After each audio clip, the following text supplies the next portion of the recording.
Hello everyone. After learning about the C language chapter 1, we will be using whatever knowledge we have gained in making certain programs so that you will have a better understanding of how the C language works. Let's take example number 1 where we have a question as the basic salary is to be inputted through the keyboard, where the dearness allowance will be 40% of basic salary, house rent allowance is 20% of basic salary. So we have to write a program to calculate what will be the gross salary. In C language or whatever programming language you will be using, it is very important that you should have very good mathematical understanding to execute these codes, because ultimately maths will help you in having a logical and more analytical approach in solving any kind of problem. So taking here as example, one thing which I have not discussed till now is a scanf function. Here, like the printf function is used to print whatever message on the console output window. We use scanf function to get the input from the user. The syntax for scanf function is like this. Here we write certain message. Now we write a comma and we give whatever address we want to give to scan the function, and we close this line by semicolon. So what we have to do here, we have to declare three variables where we have to take the input of basic salary, we have to calculate the dearness allowance, and we have to calculate the HRA. Since the salary doesn't come in integer values, so we have to declare this function as these variables as float. So after declaring these variables, we will be printing a message to print this basic salary and get input from user. After calculating the DA and HRA, we will be calculating the gross salary. So we need one more variable as gross salary. Now this gross salary will be calculated by using basic salary, DA and HRA, and we have to print the output of the program. Now let's see how we are doing it in the real programming. Here, let's take the example. We have included a header file. Now we have taken the main function, and after declaring these four variables as basic salary, DA, HRA and gross salary, we have asked user to enter the basic salary of employee. We are taking the input in basic salary. Now one thing which you should be focusing here is the use of ampersand sign. Whenever we are using the scanf function, we have to scan the value at the address location of the variable declared. So you cannot take the input on this variable directly. You have to take the input at the address location of this variable. This is used in C. However, in other programming language, this constraint may or may not be there. So here we are using ampersand sign to get the value of basic salary. We are calculating the DA, HRA based on whatever question we are assigned. After calculating the gross salary, we are printing the output. Now let's see how the output goes. We are running the code. After running the code, we have to enter the basic salary of employee. Let's say I am entering the salary as 25,420.50. Here we are getting output as 40,672.80. So this is the output of the code. Moving to next question. Now after completing the first question, we are now moving to the next question. Here the question is, if a 5-digit number is inputted through the keyboard, write a program to calculate the sum of its digit.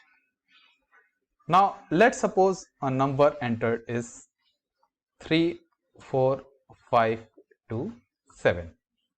Here we have to calculate the sum of individual digits like 3 plus 4 plus 5 plus 2 plus 7. So what method we can apply so that we can have the individual numbers with us, so and we can add those numbers. Now I am taking here as the help of the modulus operator, which I have discussed with you as earlier. Now let's suppose these 5-digit numbers are being denoted as D1, D2, D3, D4 and D5. So each number we have to assign, like D5 will be assigned as 7, D4 to 2, D3 to 5, D2 to 4 and D1 to 3. So how do we do it? Now let's take an example of let's take the modulus operator's help. So we can write D5 as 3, 4, 5, 2, 7 modulus 10. What will we get from this? We will get the remainder of 7, which will be assigned to the value of D5. Now similarly, if we want to get the value of 2, so we can take a temporary variable which can be assigned the value as 3, 4, 5, 2, 7 divided by 10. So what does this division operator gives us? This division operator will give the value of 3, 4, 5, 2, where this is the quotient and this remainder, this part will be removed. So when we have the temporary value as 3, 4, 5, 2, so we can now assign the value of D4 as 3, 4, 5, 2 modulus 10. Again, this will assign D4 the value of 2, which will be remainder after dividing by 10.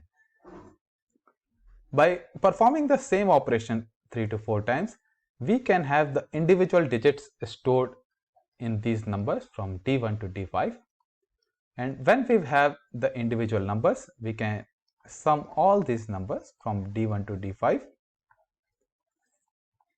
and after this we can also operate on these by reversing these numbers. Let's take an example. Like if you want to reverse these numbers, so what we have to do? We just have to take the reverse variable number. We are taking a variable as reverse num, and the first digit remains as it is, and this digit 7 when multiplied by 10,000 will give the 5th place of digit. Similarly, when 2 will be multiplied by 1000, this will give the 2nd place of digit. Likewise, if we multiply 3 by 100, if you multiply by 5 by 100 and 4 by 10 and 3 as it is, after adding all these numbers, we will get a number as 7, 2, 5, 4, 3. So in this way we can reverse the number by taking individual digits first and then applying this kind of operation to reverse the numbers. We can also find if a number is a palindrome number or not. A palindrome number is a sequence where if you read the number from left to right or right to left, you will get the same number. For example, if we have a number as 3, 2, 5, 2, 3, if you read from this side or if you read from this side, both the numbers will be same. We can see this example in our program like this. Now let's take the example. Here we have taken a number and declared D1 to D5 digits. This will be used to store the individual digits. Now we have taken a num reverse variable, the sum of variable and a temporary variable to do the kind of operation which I have explained you earlier. And we are inputting a 5-digit number. After the input, we are performing the operation to get the individual digits, and after getting the individual digits we are adding those digits, and here we are reversing the number. So let's see how our program goes. Here we have to enter a 5-digit number, so let the number be 67459. Let's see here, the sum of individual digits are 31, and by reversing the number we have 95476. Moving ahead, let's take the last example. Two numbers are input through the keyboard into two locations C and D. We are to write a program to interchange the contents of C and D. So how will this happen? Let's understand this first. Here there are two memory blocks. This is memory block 1, memory block 2. When we are declaring the variable as C or D, we can also declare it as float or whatever we want. So after declaring this variable as C variable, it is blocking a memory space in our memory stack. Let's suppose this memory is numbered as 16 cross 25. Now let's assume this memory block is numbered as 16 cross 26. So we have two memory blocks assigned to variables C and D. Whatever input we will be taking, this will be stored in this memory block. Let's suppose we are entering the value of 32 in C, 64 in D. So D will be stored the value 64 in this memory block, and C will be storing this 32 value in this memory block. Now what we have to do is interchange the memory block values from this to this.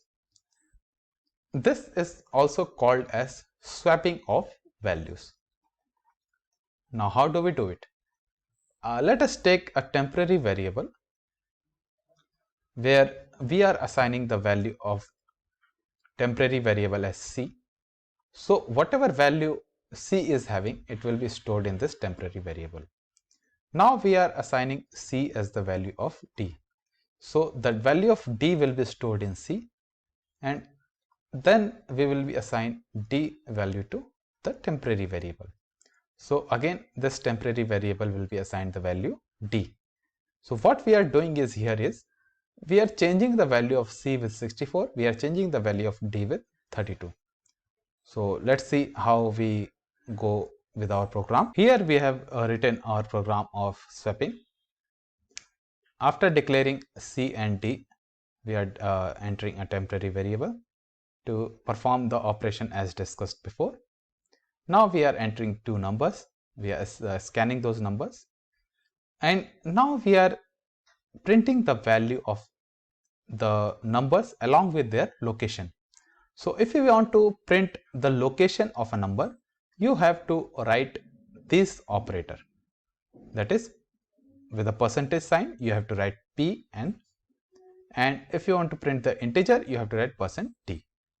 So here we are writing the location of C and location of D. As I have discussed, we are using this location in scanf function also, where we are taking the input, and we are writing the value of C and D without the address location.